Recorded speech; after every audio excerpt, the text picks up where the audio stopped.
My name is Marcin Kamiński. I'm originally from Warsaw. This semester in my university I had a project to do with designing a synagogue, a mosque. I went to the site of the Polish Jewish History Museum, and there was a huge banner saying, "Help us build the timber roof of the synagogue." I just pressed that, and from that moment I knew that I have to come here. Hard work is the thing that joins us, that makes us feel like a kind of big family, actually. I also have this feeling that, you know, in a few years this roof will be in a Jewish History Museum. Well, let's say in 10 or 15 years I will hopefully have kids, come with them along to the museum and show them, look, that part was made by Daddy. And that will also be like kind of awesome for me, you know, because I will have this feeling that I actually created part of history. Beautiful. We just saw a wonderful film clip from a film called Raise the Roof. Lexi and Jay, what was that film clip? Yeah, that's one of the most beautifully shot films in the program this year, and of course the music is also fabulous. This is Carrie and Yari Walensky's film featuring Rick and Laura Brown, who are professors of architecture and art and design, who actually go to Poland and work with over 300 students from all over the world to reconstruct the roof of one of the synagogues that was destroyed during World War II in Poland. All of the synagogues were destroyed by the Nazis, and this was an effort to really preserve history. And one of the amazing things about the documentation of this effort is that all of the techniques and tools that they use to rebuild the synagogue roof are the old school techniques and tools that would have been used at the time that they built it. So they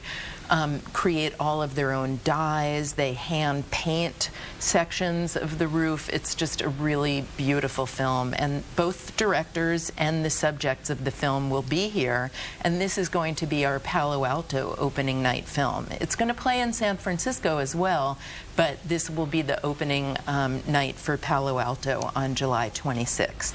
So, you know, again, the art form is so powerful, and in this case it's a documentary. Do you know by chance, in this particular case, did the project guide the formulation of the documentary itself, or was it the other way around? In other words, this is a project that could have happened and never been filmed and been isolated to the experience of those kids, those families in Poland, but because somewhere along the line it became a documentary, we have it for the entire world. So do you, it's a kind of a chicken and egg question, but do you know? Yeah, but I think the project started first. It was not made for the film. It's the other way around. And luckily the filmmakers had amazing access. It's a very, very inspiring film. It's one of several films related to the Holocaust this year. This is the 70th anniversary of the end of World War II, and we have several screenings that kind of commemorate that. And one in particular is a one-time only screening, and it's an incredible film. It's called German Concentration Camps Factual Survey.